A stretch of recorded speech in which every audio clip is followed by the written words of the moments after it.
Ah, Monsieur le Président, bonjour, au nom d'Arlette Chabot et de moi-même. bonsoir. Merci de nous accueillir donc au nom de France 2, de France 24, de TV5 Europe et de TF1.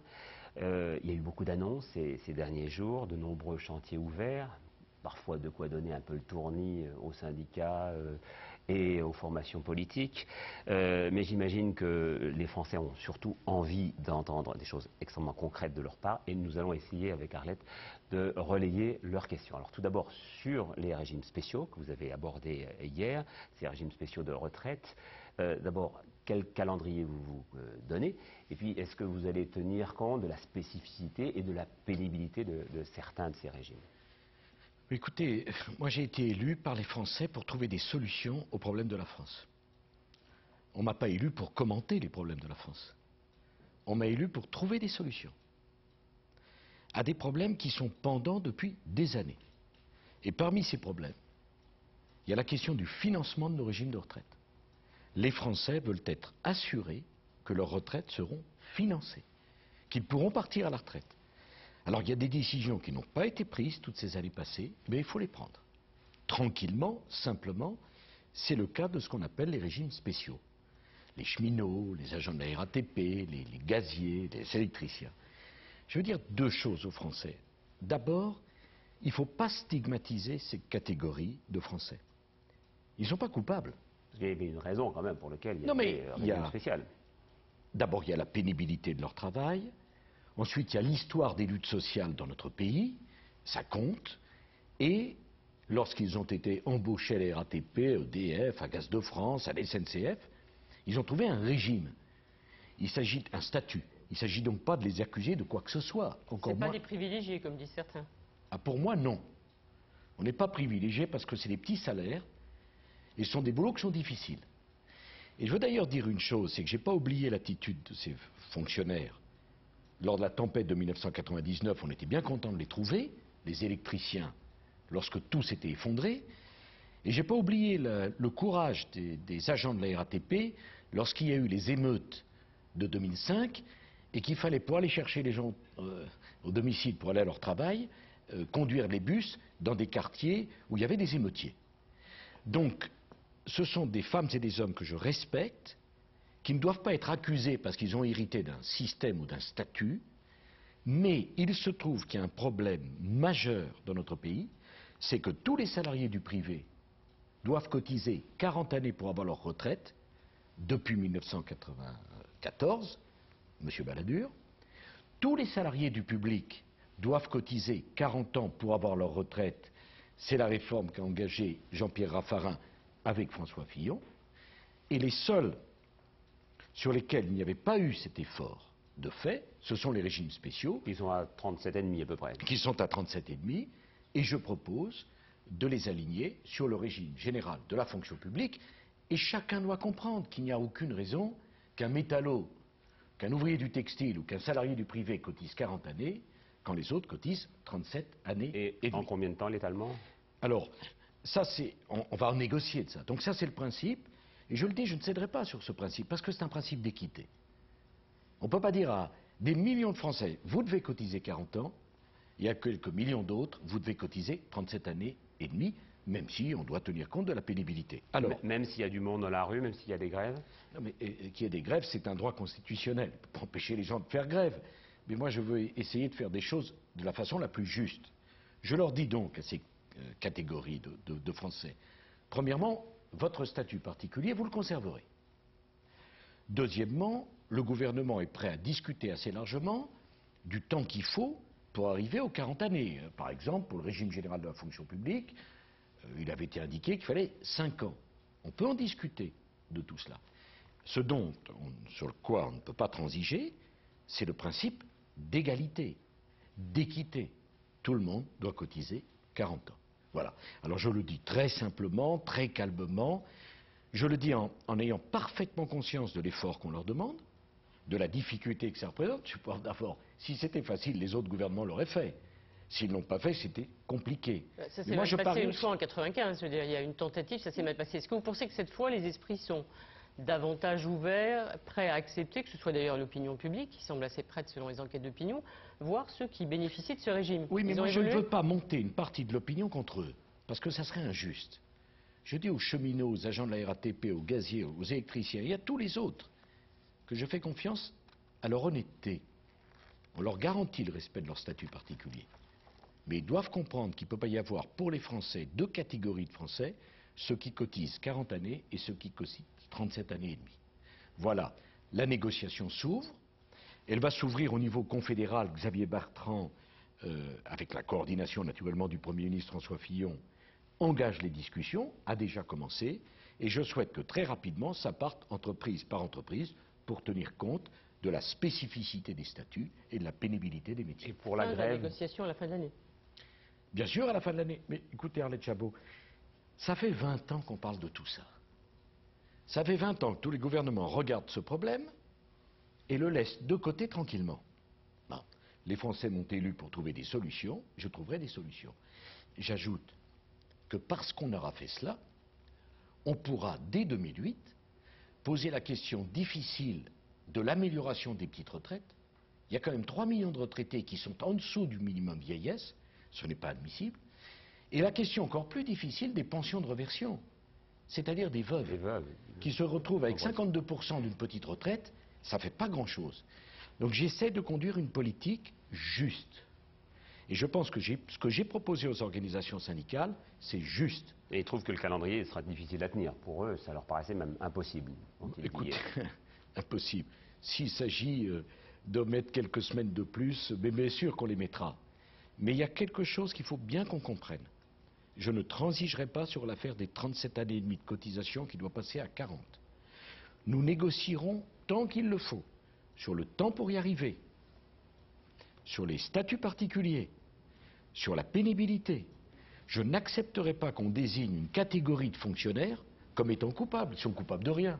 Le cheminot de la SNCF, quand il a été embauché, pas un gros salaire, et puis il a trouvé ce statut, il ne s'agit pas d'accuser personne, il s'agit de trouver les moyens de financer un régime qui a besoin qu'on travaille plus longtemps pour pouvoir être financé. Et pour la- Comme on vit plus longtemps, si on ne cotise pas plus longtemps, c'est pas possible de le financer. Pour la grève qui est d'ores et déjà annoncée dans un mois tout juste, est-ce que vous allez mettre en place ce fameux service minimum que vous aviez annoncé pendant Mais la bien campagne? sûr, il y a une loi, elle doit s'appliquer. Bah, la grève, ben, écoutez, s'il y a des problèmes, ben, on les affrontera. Mais enfin, moi j'ai été élu, et vous savez, j'ai dit une chose, c'est que pendant toute la campagne, j'ai pas menti, moi. J'ai dit que la question des régimes spéciaux de retraite se posait. Personne ne peut dire qu'il est pris en traître, personne ne peut dire que c'est un engagement que je n'ai pas tenu. Je suis en train de tenir un engagement que j'ai pris. C'était pas facile. J'ai dit avant l'élection à tous les titulaires de régimes spéciaux, écoutez, si je suis élu président de la République, vous cotiserez 40 années comme tous les autres Français. Pas plus, mais pas moins. Je l'ai dit avant l'élection. Qui pourrait comprendre qu'après l'élection, je ne le fasse plus? Mais plus généralement, pour les autres fonctionnaires, vous leur avez dit hier, vous êtes formidable, mais votre statut est obsolète. Est-ce que vous pensez que ce pays est rouillé et qu'il est victime de trop Bah, d'immobilisme? écoutez, là aussi, oui, je pense profondément que les fonctionnaires sont formidables et qu'on n'en parle pas bien des fonctionnaires. Je n'aime pas la façon dont on parle des fonctionnaires de notre pays. On oppose les uns aux autres. C'est pas ma conception de la nation. Et là encore, je voudrais qu'on arrête de parler des statuts, des catégories, et qu'on parle des femmes et des hommes. Je voudrais prendre des exemples. Il n'y a pas de mobilité dans la fonction publique. Quand votre mari ou votre épouse a un nouveau poste, vous ne pouvez pas passer de la fonction territoriale à la fonction d'État. Vous ne pouvez pas changer de métier. Il n'y a pas de formation continue. Il y a la maladie des concours et des examens. Pour progresser, alors prenez la mère de famille de 42 ans qui a 2 enfants et qui travaille toute la journée. Pour progresser, elle doit passer des concours et des examens extrêmement difficiles.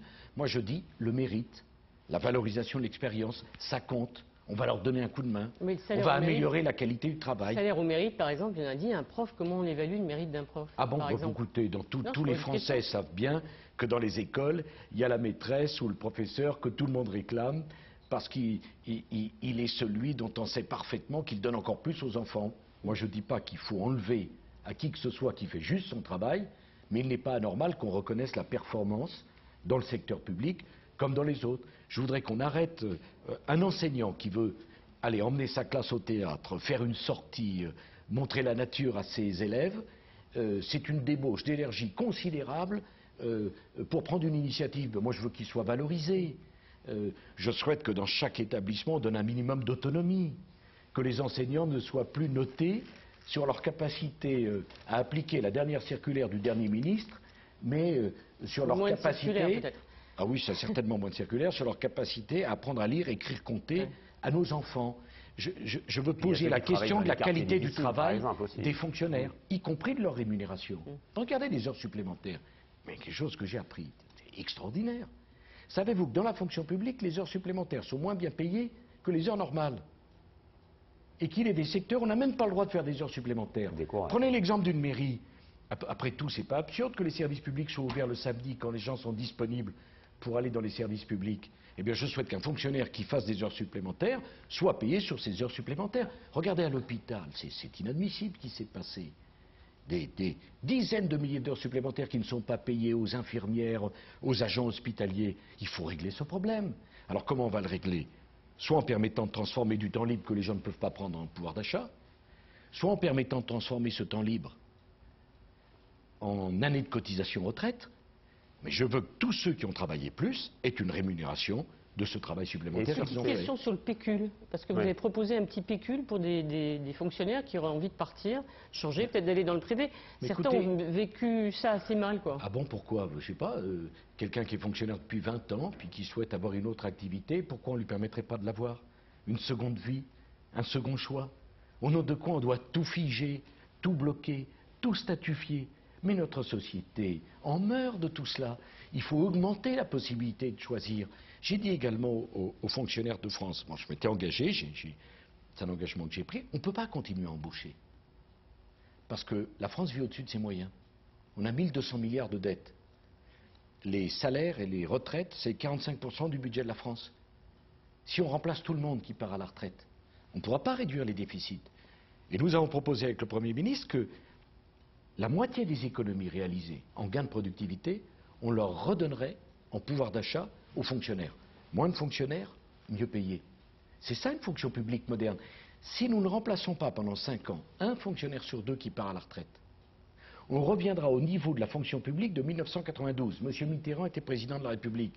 Je ne sache pas, à ma connaissance, qu'en 1992, la France était sous-administrée. Alors, puisqu'on parle des 35 heures que vous ne prisez guère, pourquoi vous ne les supprimez pas carrément? Puisqu'il y a toujours des toilettages, des énièmes versions. Alors, sur les 35 heures, écoutez, d'abord, nous sommes le seul pays au monde à nous être doté de cette législation. Il n'y en a pas un autre. Et on l'a payé de 2 problèmes, plus de chômeurs que les autres, parce qu'un pays qui travaille moins que les autres, c'est un pays qui crée moins de richesses et qui a moins de croissance. Et toute ma stratégie économique, c'est de libérer les forces de travail dans notre pays pour gagner ce point de croissance qui nous manque. Et puis on l'a payé d'un deuxième problème qui est immense en France, c'est qu'on ne parle plus des salaires, on ne parle plus du pouvoir d'achat. On parle du temps libre. Et moi je m'inscris en faux contre ceux qui disent, soi-disant experts, qu'il n'y a pas de problème de pouvoir d'achat en France. Il y a un gigantesque problème de pouvoir d'achat. Comment le résoudre? En permettant aux gens de travailler plus pour gagner plus. Alors qu'est-ce qu'on va faire? D'abord, à partir du 1er octobre, toutes les heures supplémentaires que feront les salariés français, ils ne paieront pas d'impôts et ne paieront pas de charges dessus. Donc on encourage les entreprises à donner des heures supplémentaires et on encourage les salariés à faire des heures supplémentaires. Imaginez ce qu'on dirait de moi si je proposais aux Français de gagner plus sans travailler plus. Je dirais, il le fabrique cet argent? Comment il fait?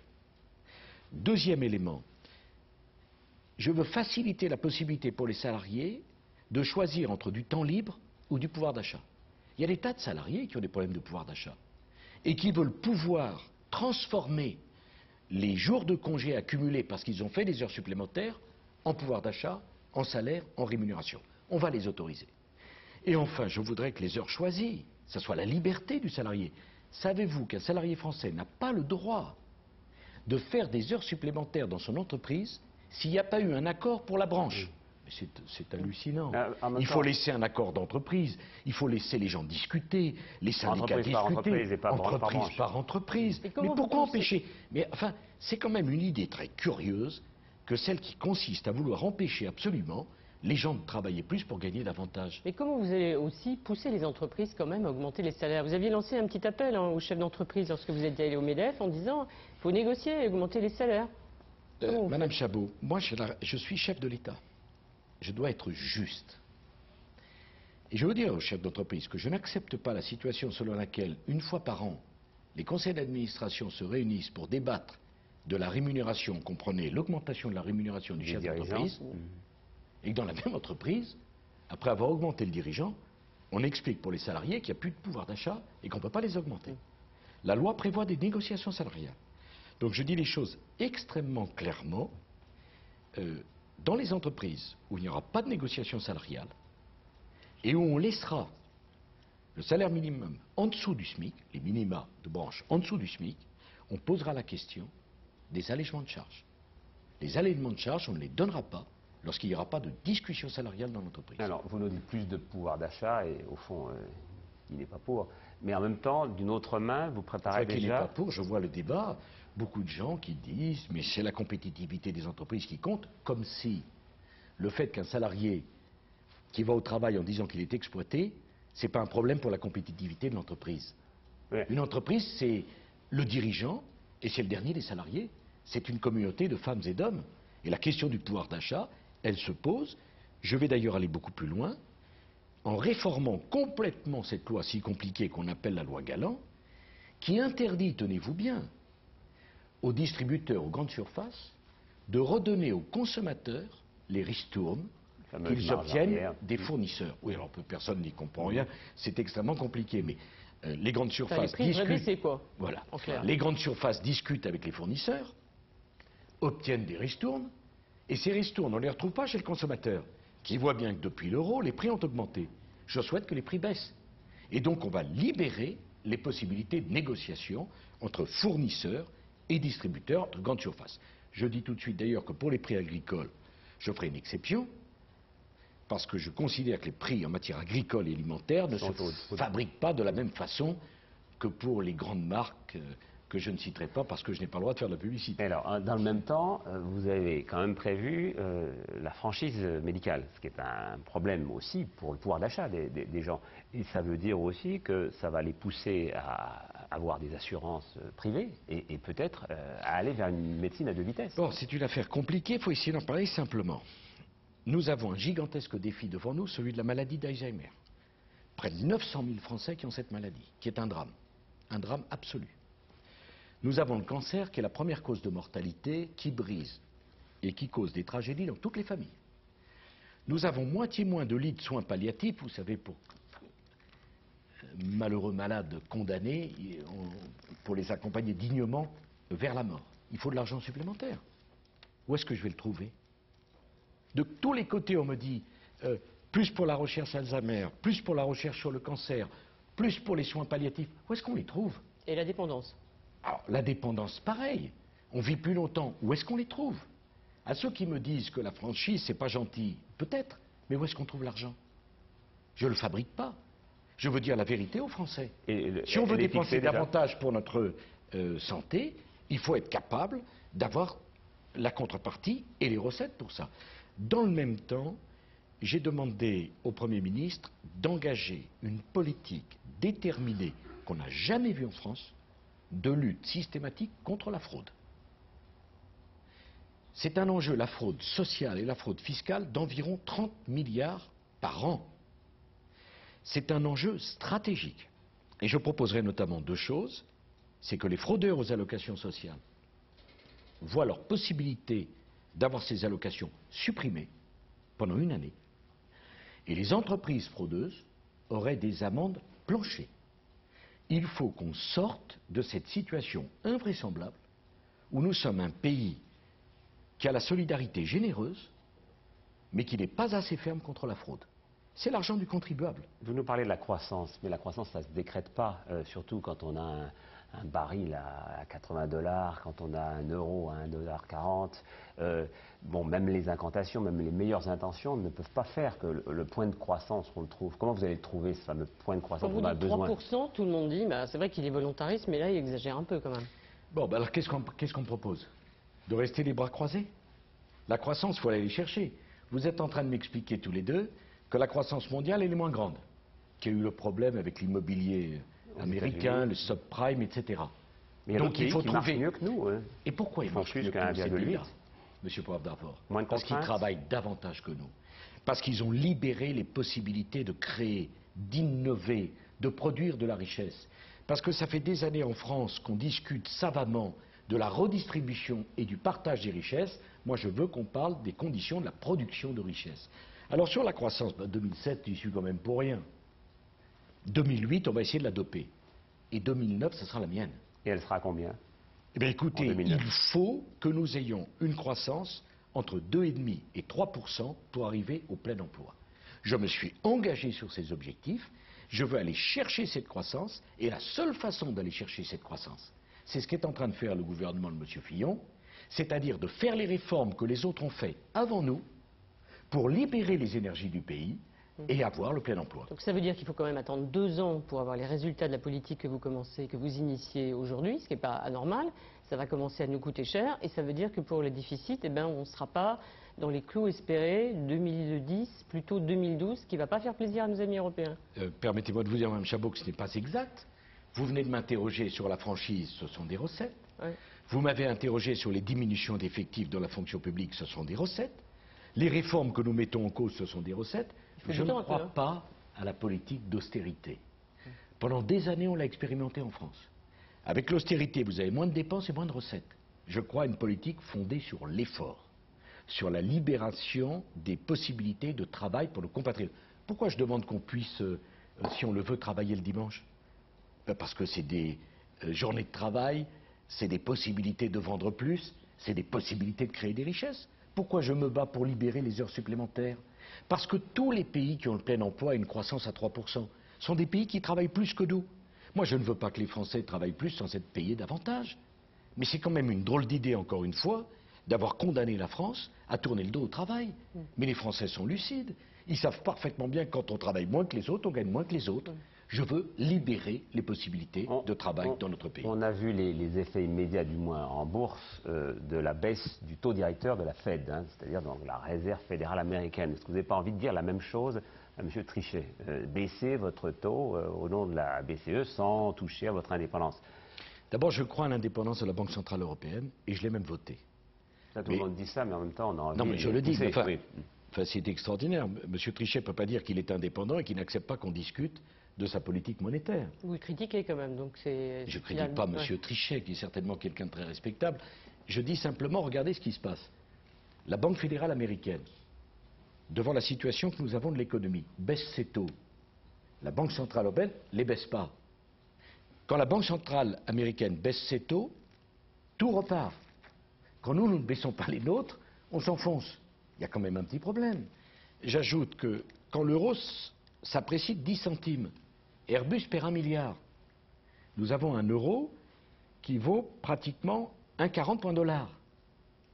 Il faut faire attention aux conditions de la compétitivité. Moi, je me bats pour que les entreprises françaises puissent fonctionner dans la compétition mondiale. Mais alors, nous avons à faire face à un dumping environnemental, un dumping fiscal, un dumping social et maintenant un dumping monétaire. Je ne dis pas que j'ai raison. Je souhaite simplement qu'on puisse discuter de tout ça. Et enfin, je veux qu'on mette des règles dans le capitalisme financier mondial, qu'on arrête de promouvoir les spéculateurs et qu'on promeuve les entrepreneurs. Ce qui s'est passé dans la crise est tout à fait scandaleuse. Les agences de notation n'ont pas fait leur travail, il n'y a pas assez de transparence, et l'économie du monde n'a pas à être pénalisée par le comportement insensé de quelques centaines de spéculateurs. Donc vous nous dites quand même entre les lignes, vous dites en tout cas à M. Trichet, baisser les taux, ça nous arrangerait. Je dis à M. Trichet, pas du tout entre les lignes, regardez ce que font les autres. L'enfer, c'est pas toujours les autres. Et Angela Merkel est d'accord avec vous sur ce sujet et sur d'autres? Est-ce qu'elle n'a pas l'air d'être... Angela Merkel, c'est une personne tout à fait remarquable, un partenaire et une amie. Mais il y a une histoire allemande. Les Allemands se souviennent de l'époque où le mark ne valait rien et où chacun allait avec sa brouette, remplie de billets qui ne valaient rien, échangés à la banque. C'est une histoire qui c'était dans les années 30, début des années 30. C'était exactement dans le début des années 30. Bon, mais c'est à moi aussi de convaincre, de porter ce débat. Je ne suis pas pour un euro faible.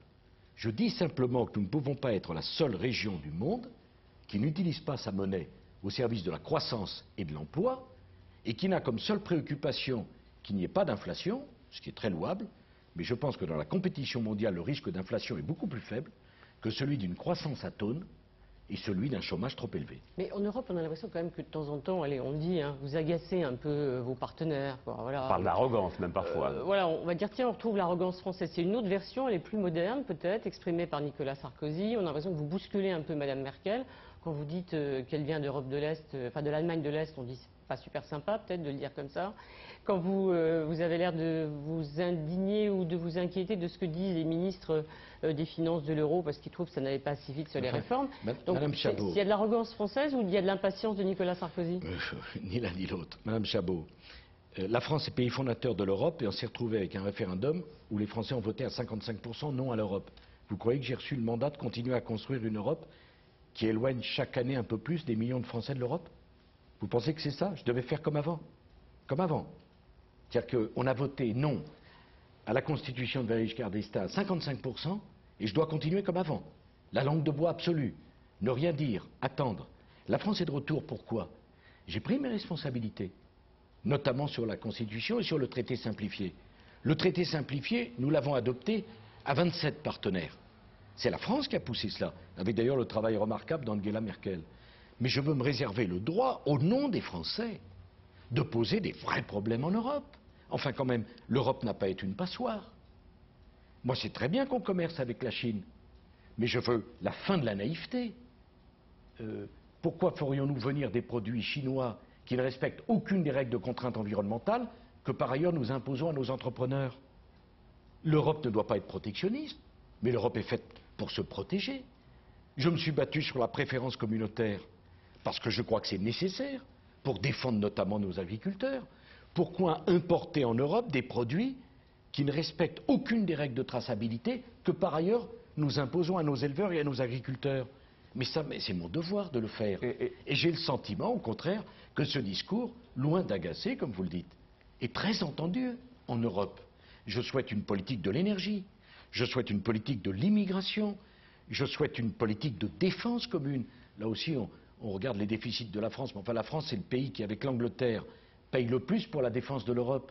C'est plus facile de ne pas avoir de déficit quand son budget de la défense est égal à 0, alors que le nôtre, c'est 2% du PIB. Puisque vous citez l'immigration, là, qui est en débat actuellement avec le projet de loi de Brice Hortefeux, est-ce qu'il faudra en venir un jour à des quotas par pays ou par profession? Oui. Je le dis de façon très claire, je souhaite que nous arrivions à établir chaque année, après un débat au Parlement, un quota avec un chiffre plafond d'étrangers que nous accueillerons sur notre territoire. Je souhaite également qu'à l'intérieur de ce chiffre plafond, on réfléchisse à un quota par profession, par catégorie.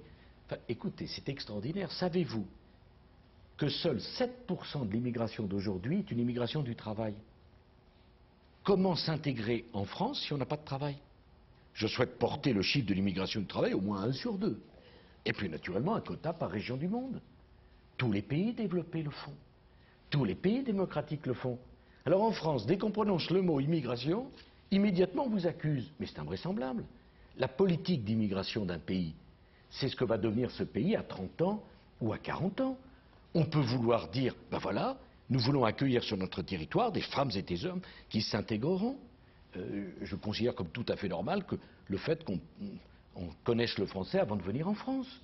C'est quand même pas absurde. Et les tests ADN, ça vous choque comme Fadela Amara, par exemple, le test ADN pour les regroupements familiaux? Mais le test ADN, d'abord, il est sur la base du volontariat. Il est destiné pour une famille qui vient d'un pays où l'état civil n'existe pas à pouvoir prouver que les enfants sont bien les siens et donc à pouvoir les regrouper en France. Vous savez que ce test ADN existe dans 11 pays en Europe, dont certains sont socialistes, comme la Grande-Bretagne. Comment se fait-il que ça ne pose aucun problème dans ces pays et que ça fasse débat chez nous? Parce que chez nous, on dit que c'est réservé pour des raisons médicales aux Français, par exemple, ou quand il y a des problèmes avec la justice. Et là, du coup, certains sont choqués. On citait des membres de votre gouvernement qui viennent de gauche et qui disent, y compris dans la majorité d'ailleurs, on trouve ça choquant. Je respecte parfaitement cette opinion. Si vous me posez la question de savoir si ça me choque, la réponse est non. Monsieur le Président, quel est votre principal collaborateur? Est-ce que c'est François Fillon ou Claude Guérin? François Fillon est mon Premier ministre. Je voudrais dire d'ailleurs un mot à propos de François Fillon, parce que vous savez, souvent nous parlons tous les jours, on parle tous les deux.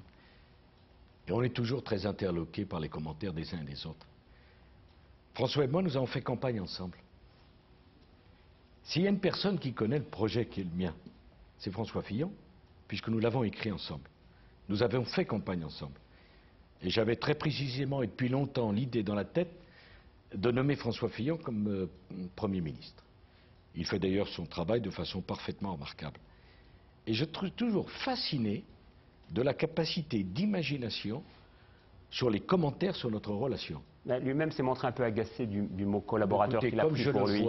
Comme je le vois tous les jours, si agacement il y avait eu, je l'aurais constaté certainement, peut-être même avant vous, M. Poivre d'Arvor. Quel est le rôle de ceux qui travaillent avec vous à l'Élysée? Parce que c'est vrai qu'il y a un hebdomadaire cette semaine qui présente à sa une Claude Guéant disant l'homme le plus puissant de France. Alors on se dit, mais alors, c'est vice-président, vice-premier ministre, votre Premier ministre. Je devrais sans doute en être fâché moi-même alors. Dans le papier, ils disent après le président de la République. Donc je vous rassure tout de suite. Je vous rassure, après vous. Mais non, je vais vous expliquer, M. Chabot. Moi, j'ai toujours travaillé en équipe. Et j'ai une équipe de collaborateurs assez exceptionnelle. Et c'est moi qui les pousse à prendre la parole. Parce que je pense qu'un collaborateur, la qualité de ceux que j'ai ici, doivent prendre la parole. Non pas à la place des ministres, a fortiori du Premier ministre, mais pour expliquer pourquoi j'ai pris tel ou tel choix ou assumé telle ou telle décision. Moi, je ne veux pas des gens silencieux. Ça ne me gêne pas que dans mon équipe, un certain nombre de gens prennent la parole. J'ai voulu très peu de ministres. Il y en a 15 autour du Premier ministre. Je trouve qu'ils font un boulot assez remarquable. Mais ils ont de l'espace, ils n'ont pas d'espace non plus. Mais bien sûr, ils ont de l'espace, sauf sur une chose. J'attends d'eux des résultats. Ils ont toute liberté, toute latitude pour voir comment ils doivent les obtenir. Mais il faut des résultats. Et est-ce qu'il y a une Parce que le Premier ministre, François Fillon, et moi, nous savons une chose, c'est que les Français, ils attendent de nous quoi? Des résultats. Je me suis engagé sur des résultats. Les gens n'attendent pas de moi que je sois ici pendant 5 ans, que rien ne bouge, que je dorme tranquillement et que je joue le président de la République. Ils attendent des solutions concrètes et des résultats. Il y a une répartition des rôles entre vous deux. Est-ce qu'il y en a un qui joue le bon et l'autre le méchant ou l'abrupte? Je crains que vous ayez déjà réparti les rôles. Alors. Non, mais c'est vrai que parfois il y a des déclarations puis vous essayez d'adoucir derrière. Non, François et moi, chacun a son tempérament. On travaille main dans la main. Nous sommes parfaitement interchangeables. C'est une équipe. Vous savez, quand je regarde la rentrée scolaire qu'organise Darcos, c'est assez remarquable ce qu'il a fait. La façon dont Mme Pécresse a organisé l'autonomie des universités, c'est remarquable. Ça fonctionne très bien. Nous avons travaillé encore ce matin avec Jean-Louis Borloo et Nathalie Kosciusko-Morizet sur les états généraux de l'environnement. C'est un choc pour l'Europe entière, ce qu'on essaye de faire, avec des décisions très fortes que nous allons annoncer, notamment sur une politique d'achat public, car je souhaite que l'État soit exemplaire en la matière. Non, il y a une équipe gouvernementale. Ça, c'est les bons points de la rentrée. Est-ce qu'il y en a des mauvaises surprises ou en tout cas des surprises décevantes? Je pense que Bernard Kouchner est un ministre des Affaires étrangères qui fait honneur à la France. Et sa déclaration sur l'Iran vous a gêné? Non. D'abord, ce qu'a fait Bernard Kouchner au Darfour et au Liban, c'est remarquable. Moi, je n'aurais pas employé le mot guerre, il s'en est lui-même expliqué. Sur l'Iran, c'est une affaire extrêmement difficile. L'Iran essaie de se doter de la bombe nucléaire. Je l'ai dit, c'est inacceptable, et je dis aux Français, c'est inacceptable. Comment peut-on les convaincre de renoncer à ce projet, comme la communauté internationale a convaincu la Corée du Nord et la Libye à renoncer à leur projet? Par la discussion, par le dialogue, par les sanctions. Si les sanctions actuelles ne sont pas suffisantes, je souhaite des sanctions plus fortes. C'est ce que vous proposerez aux Européens ou à la communauté internationale, puisque vous serez à New York dans quelques jours? Mais ce n'est pas exclusif d'un dialogue avec les Iraniens. C'est une grande civilisation, la société iranienne. Et elle mérite mieux que ce qu'elle connaît aujourd'hui. Et quand je me bats pour qu'il y ait du nucléaire civil dans un certain nombre de nations arabes, c'est pour bien montrer aux Iraniens que dans mon esprit, ce qui est interdit, c'est le nucléaire militaire, pas le nucléaire civil, qui est l'énergie de demain. C'est une affaire extrêmement difficile, mais la France ne veut pas de la guerre. Et les déclarations de Jean-Pierre Jouyet qui dit que finalement on n'aura peut-être pas besoin d'un référendum pour décider de l'entrée éventuelle ou non de la Turquie dans l'Union européenne, vous les reprenez à votre compte? Non, c'est l'avis de Jean-Pierre Jouyet. J'aurai à faire des propositions le moment venu, dans le cadre des travaux de la commission Balladur. Pour ma part, c'est assez clair. Je ne crois pas que la Turquie ait sa place en Europe. Pour une raison simple, c'est qu'elle est en Asie mineure. Simplement, la Turquie, c'est un très grand pays. Et ce que je souhaite proposer à la Turquie, c'est un véritable partenariat avec l'Europe, qui n'est pas une intégration en Europe. C'est d'ailleurs la proposition que j'ai faite avec le groupe des sages pour réfléchir à l'avenir de l'Europe et à la question des frontières de l'Europe. On a essayé de parler des ministres, un peu de vous faire parler des ministres. On n'a pas eu tout à fait satisfaction. On n'a pas donné de mauvais points, mais bon, on va y passer. Simplement, certains annoncent déjà un remaniement ministériel au mois de janvier. Alors, est-ce que c'est possible et est-ce que vous souhaitez à cette occasion prolonger encore un peu plus l'ouverture, et notamment à gauche? Il y a encore des personnalités de gauche que vous pouvez, j'allais dire, amener vers vous? D'abord, le remaniement ministériel, ce n'est pas quelque chose qu'on annonce plusieurs mois à l'avance. Et ceux qui en ont parlé imprudemment. Notamment un ministre, le ministre de la Défense, qui l'a évoqué. En tout cas, il n'est pas en charge. Il y a un pour mauvais l'instant. point, là. Non, pas comme ça. Enfin, je vous dis une chose, ça ne s'annonce pas comme ça. Alors, question beaucoup plus sérieuse, c'est l'affaire de l'ouverture. Moi, je n'ai pas essayé de débaucher telle ou telle personnalité. Qu'est-ce que j'essaie de faire, Madame Chabot? Pour faire des grandes réformes, il faut une grande majorité. Pour avoir une grande majorité, il faut rassembler des gens différents. Constituer la meilleure équipe de France possible. Moi, j'ai dit à Fadela Amara, qui fait un travail remarquable, à Bernard Kouchner, à Jean-Pierre Jouyet, à Jean-Marie Bockel, à ces ministres qui ont fait le choix de s'engager, à Martin Hirsch, qui fait un travail extraordinaire, ancien président d'Emmaüs. Restez socialiste. Vous appliquez le projet que j'ai défendu au moment de la présidentielle. Il y a 53% des Français qui ont voté pour moi, c'est pas que des Français de droite. Donc il y a d'autres socialistes comme Jacques Lang, par exemple, qui pourraient un jour rejoindre votre équipe gouvernementale? Des hommes comme Claude Allègre, des hommes comme Jacques Lang et d'autres sont des hommes de qualité. Je ne vois pas pourquoi je devrais entretenir un climat de guerre civile alors que je suis élu pour 5 ans et que je dois rassembler les Français. Il y a 22 millions de Français qui ont voté pour moi. Mais ceux qui n'ont pas voté pour moi, je suis quand même président de la République. Je dois penser à eux. C'est pas, ça, la démocratie, c'est que celui qui est élu prend en charge la nation dans son ensemble. Et ce gouvernement, avec des Rachida Dati, avec des Ramayad, ce gouvernement qui ressemble à la diversité de la France, ce gouvernement-là doit rassembler. Et donc j'irai plus loin dans l'ouverture chaque fois que ce sera possible. La semaine prochaine, je l'espère, Dominique Strauss-Kahn peut devenir le directeur général du FMI. Alors j'aurais dû renoncer à proposer Dominique Strauss-Kahn parce qu'il est socialiste, mais quelle vision sectaire. Ce n'est pas la mienne. Pour moi, l'ouverture, ce n'est pas du débauchage, c'est la constitution de grandes majorités pour faire de grandes réformes durant le quinquennat. Ils ont le droit de vous dire qu'ils ne sont pas d'accord, par exemple, avec vous. Ils vous disent, certains, quand il y a une décision qui est prise, ils vous disent, nous, avec notre sensibilité, puisqu'ils peuvent rester socialistes, nous, on ne sent pas bien ça. Mais la règle qu'on s'est fixée, parce qu'on en discute tous les jours, vous savez, c'est un travail d'animer un gouvernement. Avec François Fillon, on se donne du mal, on essaie d'écouter. D'abord, on débat. Notamment au Conseil des ministres, j'ai voulu des réunions beaucoup plus libres, beaucoup plus ouvertes. Et on a le droit de vous dire, je ne suis pas d'accord avec vous, Je réfléchis d'ailleurs à une idée, un jour, d'ouvrir le Conseil des ministres, pour que les Français puissent voir, pourquoi pas, pour que les Français puissent voir comment ça se passe. Mais comment, Mme Chabot, on a le droit? C'est pas une question de droit, c'est un devoir. C'est un devoir. On débat des choses. Je leur dis, moi, la seule chose sur laquelle je ne peux pas transiger, c'est les engagements que j'ai pris devant les Français. Vous les connaissiez. Ce n'est pas une nouveauté. L'affaire des régimes spéciaux, on ne va pas en discuter. Je ne vais pas demander l'autorisation à tel ou tel des ministres. Non, les Français, ils le savaient, ils ont tranché. Mais pour le reste, qui est une sensibilité différente sur la question de l'immigration, sur la question des tests ADN, ou sur telle ou telle autre question, mais c'est normal. C'est la vie. Et je ne demande pas aux ministres de se transformer. François Fillon et moi, nous les respectons dans leur diversité. Fadela a fait une intervention là, dans le Conseil des ministres à Strasbourg. L'anti-glandouille. Elle était remarquable. Parce que, et c'est ce que j'ai dit à Fadela, reste ce que tu es. Ne joue pas à la ministre. Sois ministre. Reste comme tu es. Le parcours que fait Rachida Dati est exceptionnel. Parce qu'elle reste ce qu'elle est. Moi, je ne veux pas des clones.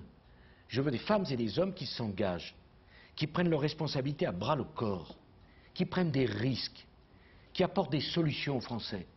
Et que nous soyons, avec François Fillon, jugés sur les résultats. Vous savez, quand on se voit, François et moi, la question pour nous, c'est pas tel ou tel jugement de tel ou tel journaliste, aussi prestigieux soit-il.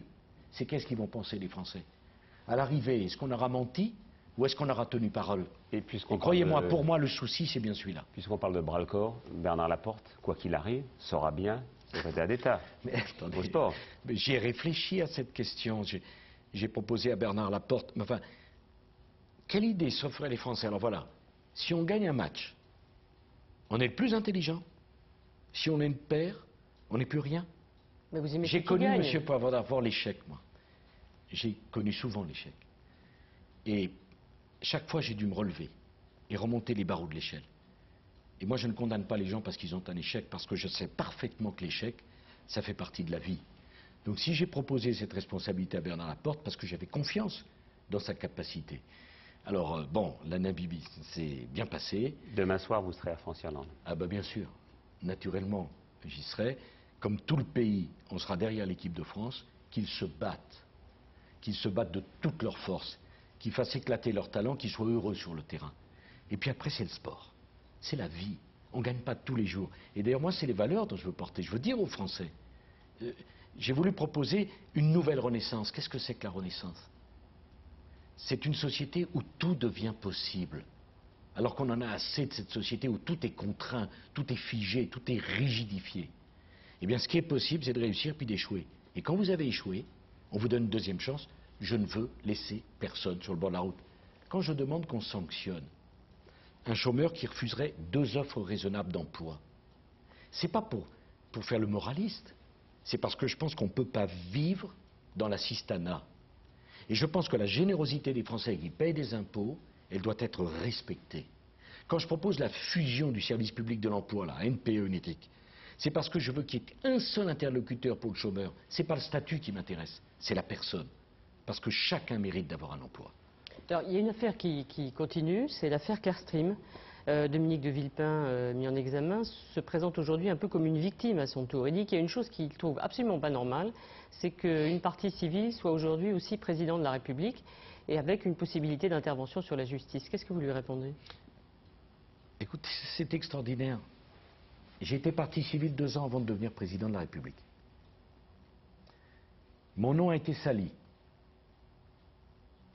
On m'a fait un faux compte, avec des faux virements, dans une banque dont j'ignorais tout. J'ai eu une commission rogatoire internationale pendant 15 mois sur le dos. Il a fallu que je démontre à la justice de mon pays que je n'avais pas de compte. C'est commode. Je demande à chaque Français de penser à ça. Un beau jour, un juge vient vous dire, monsieur, vous avez un compte dans une banque, et vous devez prouver que vous n'en aviez pas? Vous trouvez que c'est commode? 2 ans après, je deviens président de la République. Et parce que je deviens président de la République, je vais dire, ah ben écoutez, excusez-moi, je me suis trompé. Ce compte, c'était peut-être à moi. Non. Vous n'avez pas envie de retirer votre plainte? Mais ce n'est pas une plainte en tant que président de la République. C'est une plainte bien avant que je sois président de la République. Je veux savoir comment mon nom s'est trouvé sur le fichier d'une banque dont j'ignorais tout. C'est quand même quelque chose. Alors moi, je ne sais pas ce que dit M. Villepin, qu'il s'explique devant la justice. Moi, je veux simplement savoir pourquoi, comme 893 autres personnes, je me suis retrouvé titulaire d'un compte dans une banque où j'ai jamais mis les pieds. Ça s'appelle la justice. Le président de la République, il n'est pas au-dessus des lois, il n'est pas en dessous non plus. Il y a tout juste 4 mois, avec Arlette Chabot, nous nous retrouvions en votre compagnie, mais aussi en celle de Ségolène Royal. C'était le fameux débat que nous avions eu à arbitrer. Qu'est-ce que vous avez pensé de son parcours depuis, et plus généralement de la situation du Parti socialiste? Moi, je trouve que c'est une femme courageuse et très estimable. Peut-être avez-vous noté que pendant les mois de campagne, je ne l'ai jamais attaquée. Parce que ce n'est pas ma conception des rapports humains. Et je trouve que parfois les attaques contre elle sont un peu déplacées. Macho, quoi? Machiste? Je ne les qualifierai pas, mais je ne comprends pas quelque chose. Dans la vie politique, la concurrence, c'est normal. Et que celui qui veut être président de la République, ou celle qui veut être président de la République, démontre qu'il est ou qu'elle est la meilleure. Mais pour démontrer qu'on est le meilleur, il faut parler de ses projets et pas vouloir démolir les autres. Et pareil dans les familles politiques, je trouve ça un peu triste. Cela dit, vous n'êtes pas mécontent d'avoir fait un peu imploser le Parti socialiste, qui a des difficultés pour l'instant. Ou alors vous leur avez rendu service en les débarrassant d'un certain nombre d'éléphants. Moi, vous savez, mon but n'était pas de les faire imploser. Je l'ai d'ailleurs dit à François Bayrou et à tous les Républicains. Moi, j'étais prêt à travailler avec tout le monde.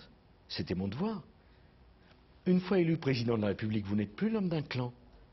Les principaux problèmes que j'ai eus, c'était avec mes propres amis, qui pensaient que parce que j'avais été élu et parce que j'étais leur ami, il fallait que je constitue un gouvernement qu'avec mes amis. Ce n'était pas ma conception du chef de l'État. Un président de la République, il n'a pas d'amis.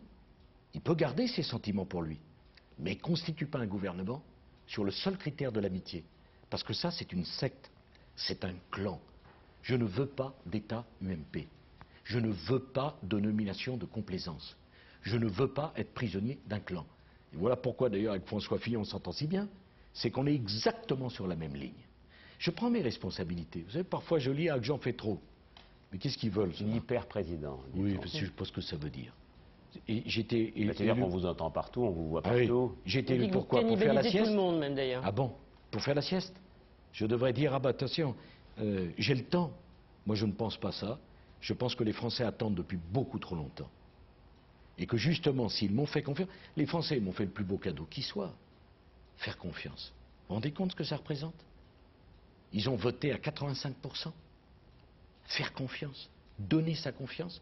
Ils m'ont fait confiance pourquoi? Pour être un président différent. Pour assumer une rupture. Ben, j'essaye de m'engager. Alors on me dit aussi, ah, vous prenez des risques, monsieur, s'il y a des ennuis. Ben, bien sûr qu'il y a des ennuis. Prendre des risques. Mais si on ne veut pas prendre des risques, on n'est pas président de la République. Vous croyez que je vais aller à la télévision en disant, ah, écoutez, excusez-moi, la réforme des régimes spéciaux, c'est pas moi, c'était mon Premier ministre. Ah oui, mais c'est vous qui le nommez, le Premier ministre. Alors je vais me cacher derrière lui. On fait une équipe, on y va ensemble, et ma conception d'un chef d'équipe, c'est d'être devant, pas d'être derrière. C'est, oui, de prendre plus de risques que les autres, parce qu'il est au sommet de l'échelle, pas d'en prendre moins. Et c'est ma façon de faire. Je comprends que ça étonne, mais enfin écoutez, dans le système des valeurs démocratiques, c'est quand même celui qui est élu qui doit assumer ses responsabilités. Et quand votre épouse Cécilia souhaite ne pas témoigner devant la commission d'enquête de l'Assemblée nationale sur l'affaire des infirmières bulgares et du médecin palestinien, devenu bulgare depuis, elle vous a demandé conseil auparavant? C'est pas elle. Elle aurait plutôt souhaité, c'est moi. J'ai considéré que si quelqu'un... Écoutez, elle a fait un travail absolument remarquable. Ces malheureuses infirmières, il a fallu aller les chercher. Ça faisait 8 ans et demi. 8 ans et demi qu'elles souffraient, prisonnières qu'elles étaient. Et Cécilia a fait un travail absolument remarquable en la matière. Mais j'ai estimé qu'avec le travail qu'elle avait fait, si quelqu'un avait à rendre compte, c'était plutôt moi qui l'avais envoyé, plutôt qu'elle. Ou Claude Guéant, qui était aussi sur place. Ou Claude Guéant. Vous croyez que je vais me cacher? Vous croyez que je vais la laisser s'exposer? Ce n'est pas ma conception des choses. Je suis responsable, c'est moi qui assume. Et pour tout dire, j'ai trouvé que certaines attaques n'étaient pas à l'honneur de ceux qui attaquaient. Vous trouvez que, d'une manière générale, la presse, par exemple, où certains s'intéressent trop à elle, en font trop sur elle? Je n'ai rien à dire de plus. Je connais la cruauté du monde et de la vie publique, c'est tout. Mais sur la question que m'a posée M. Poivre d'Arfort, s'il y a un responsable, ce n'est pas l'émissaire. C'est celui qui envoie l'émissaire. Donc c'est à moi d'en rendre compte et c'est à moi de m'expliquer. Quant au secrétaire général de l'Élysée, qui a fait un travail tout à fait remarquable lui aussi, il sera parfaitement à même de donner toutes les explications. D'ailleurs, si c'était si facile de sortir ces malheureuses infirmières, je me demande bien pourquoi ceux qui étaient aux affaires à ce moment-là ne l'ont pas fait. J'ai une dernière question en ce qui me concerne à vous poser. Aujourd'hui commence la Brace Touch, c'est-à-dire la Bretagne à Paris. Est-ce que vous avez vraiment dit ce qu'on a lu dans le livre de Yasmina Reza sur les Bretons? Yasmina Reza est une romancière de très grand talent, mais c'est une romancière. Elle a fait un roman. Donc elle a inventé. Dont je ne suis pas sûr d'être le premier héros, puisque je pense qu'il y a une place raisonnable dans ce roman. Et voilà, donc naturellement je n'ai pas dit ce qui m'est prêté. Il dit toujours que vous n'avez pas lu ce livre. Oui, Un je peu, veux quand surtout même. pas faire de peine à Yasmina Reza, quelqu'un pour qui j'ai vraiment beaucoup de considération pour son talent littéraire, mais je ne lis jamais les livres qui sont faits sur moi, parce que je n'arrive pas à prendre la distance. Hein. Alors, on va terminer. Une dernière question. On parlait tout à l'heure de l'hyper-président. Beaucoup se disent deux choses. Les Français disent, il va vraiment tenir le coup comme ça pendant 5 ans, comment il va faire? Et puis deuxièmement, à votre avis, on a évoqué beaucoup de mesures avec un calendrier précis.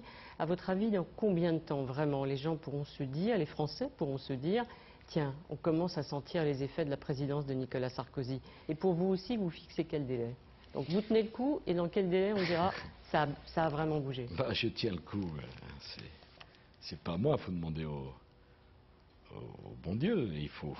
Je tiens le coup. Moi, j'essaie d'avoir la vie la plus réglée, la plus tranquille, au fond la plus banale. Je travaille beaucoup, mais je m'impose un certain nombre de règles. La passion me porte aussi.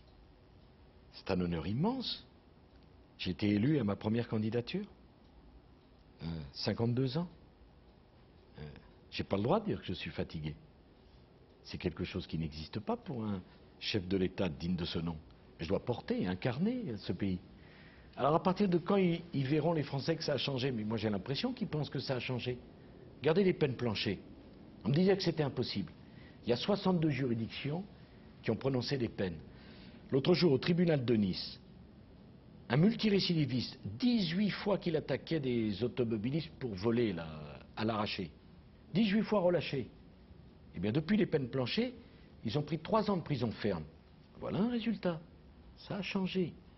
Alors, le traité simplifié, l'autonomie des universités, Gaz de France, Suez Énergie, la suppression de l'impôt sur les successions, les heures supplémentaires qui sont détaxées, la possibilité de déduire 3 000 € la première année d'intérêt d'emprunt, ça a déjà changé. Mais je souhaite que ça change encore beaucoup plus. Et c'est 2008, quoi, enfin, à votre avis, Non, fin Madame 2008, Chabot, on saura? j'ai commencé à travailler à la première minute, je travaillerai jusqu'à la dernière minute. Et puis après, chacun dira ce qu'il en pense. La dernière minute, ce sera après le deuxième mandat. Après le deuxième mandat. Non, c'est pas du tout ça. Je prends aucun engagement. J'ai un mandat à faire. Je le ferai le mieux possible. Et je vous garantis que dans mon esprit, c'est vraiment ce qui me motive. Je ne me mets absolument pas dans l'idée ou dans la perspective d'une quelconque réélection. Je veux faire, je veux agir. Et je sais parfaitement que l'énergie que l'on met à durer, on ne la met plus à faire. Et croyez bien que ces 5 années que j'ai devant moi, elles sont bien lourdes et bien difficiles. Je donnerai tout pour être à la hauteur de la confiance que les gens m'ont faite. Et vous savez, moi je suis comme ça, je m'engage totalement. Je ne suis pas un tricheur. Je m'engage totalement. Et les Français le sentent parfaitement. Alors il y aura des moments difficiles, il y aura des moments de doute, il y aura des moments complexes. On est dans un moment important dans l'histoire de notre pays. On engage un mouvement de réforme sans doute comme jamais depuis la libération. Mais j'ai été élu pour ça, je suis serein, je veux le faire. Et puis après, chacun jugera est-ce que ça a été utile, bien ou pas. Et les Français décideront au moment où ils choisiront le prochain président de la République. Merci, Monsieur le Président, Merci. de nous avoir reçus. Et puis, bien sûr, bonne soirée à tous ceux qui ont suivi cet entretien. À bientôt. Bonsoir. Merci.